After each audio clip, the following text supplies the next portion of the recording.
Have you ever felt confused by the choice between mutual funds, hedge funds, and ETFs? They all sound like investment funds, but they are not built for the same investor. In this video, you will understand the way these funds work and the goals they can serve for investors. The surprising part is that all three start with a similar idea. They pool money from investors. But the way they are managed, priced, accessed, and used can be completely different. The real question is not just which fund can make money. The better question is which fund type fits my goals, risk level, and experience. That is what we are going to compare. Let's start learning about different types of funds. Before we begin, please note that this video is for learning purposes. It is not financial advice. Investing has many downside risks. Please perform additional research before investing. Now, let's take a look at the roadmap. First, we will understand each fund type. Then we will compare them side by side. Before comparing them, it is important to understand the basic fund idea. Many investors combine their money into one pooled portfolio. That portfolio can then buy stocks, bonds, or other assets. Mutual funds, hedge funds, and ETFs all use pooled money, but their structure is different. That difference affects cost, access, flexibility, and risk. Each fund type was designed around different investor needs. Mutual funds are often used for traditional long-term investing. Hedge funds are usually built for wealthy investors, while ETFs are often used for low-cost, flexible access. Now, let's take a look at mutual funds first. They are one of the most common fund types used by long-term investors. A mutual fund is an investment fund where many people combine their money together. A professional manager or fund company invests that money based on the fund's strategy. The investor owns shares of the mutual fund. A mutual fund may hold many different investments. It might own dozens, hundreds, or even thousands of stocks or bonds. This gives investors diversification without buying everything individually. Most mutual funds do not trade all day like stocks. They usually buy or sell at the fund's price calculated after the market closes. That price is called the net asset value, or NAV. Some mutual funds are actively managed. That means a manager tries to pick investments that can outperform. Other mutual funds are index funds, which try to track a market index. Mutual funds can have expense ratios, and some may also have sales loads or other fees. Even small fees can matter over long periods of time. That is why cost should always be compared carefully. Here are a few examples of different types of mutual funds. Broad market index mutual funds can provide exposure to a large part of the stock market. Target date mutual funds adjust their investments over time, often based on a planned retirement year. Bond mutual funds focus more on income and stability, but they still carry risk. Before choosing any fund, compare fees, holdings, risk, and long-term fit.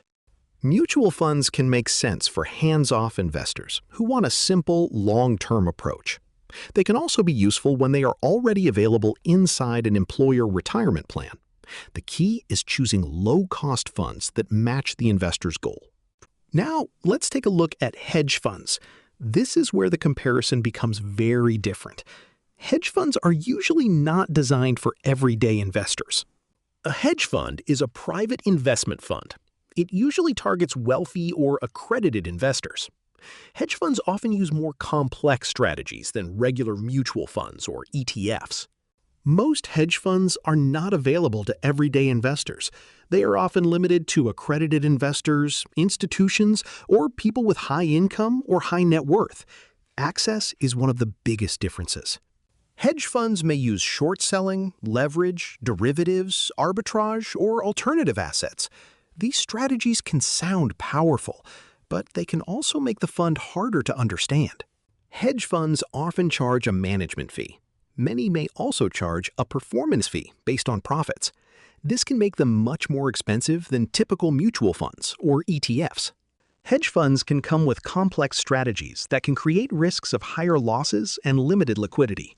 Some may have lockup periods, which means investors cannot always withdraw money whenever they want. Hedge funds may fit wealthy investors who understand complex risks. They may also fit investors who can handle limited access to their money. For most everyday investors, hedge funds are usually not necessary. Now, let's take a look at ETFs. ETFs have become popular because they combine fund investing with stock-like trading. An ETF, or exchange-traded fund, is also a pooled investment fund, but unlike a mutual fund, it trades on the stock market during the day like a regular stock. That gives investors more flexibility. Many ETFs hold a basket of stocks, bonds, or other assets. Some track broad indexes. Others focus on sectors, themes, countries, or specific strategies. When you buy an ETF, you usually buy shares through a brokerage account. The ETF price can move during the trading day as buyers and sellers trade it. This is very different from most mutual funds. Many popular index ETFs have very low expense ratios. This is one reason ETFs became popular with long-term investors. But investors should still compare costs, trading spreads, and brokerage rules. ETFs can offer low-cost, diversification, flexibility, and transparency. Many ETFs show their holdings regularly. That makes it easier for investors to understand what they own. The flexibility of ETFs can also create more risks. Since ETFs can be too easy to trade, it can lead to market timing temptation. Some ETFs may also bring structural risks due to the type of securities they hold. For ETF examples, focus on categories first. Some ETFs track broad markets, while others track sectors, countries, or bonds. The most important question is whether the ETF fits your long-term purpose. ETFs became popular because they made diversified investing simple and accessible. With one purchase, investors can often get exposure to a broad market index. That simplicity is powerful. Let's bring it all together by looking at the side-by-side fund comparison. Mutual funds can be good for retirement plans and also good for hands-off investing. However, it is important to compare fees carefully, since some mutual funds may have high fees. Hedge funds may sound exciting, but they often come with high fees, complex risk, and limited liquidity. ETFs can offer low-cost access, flexible trading, and broad diversification. Most everyday investors do not need complicated strategies. A simple strategy may work better. The important part is to choose reliable funds with lower fees, maintain diversification, have a long-term mindset, and be consistent with your investing. The best choice depends on your goals, risk tolerance, time horizon, fees, and need for simplicity. A fund should help your plan, not make it more confusing. That is the real test. Thank you for watching this video. Please like the video and subscribe for more videos related to investing and finance. Please also comment below to tell me about your experience with investments in different types of funds and what topic would you like me to talk about in the next video. Thanks again. I will see you in the next one.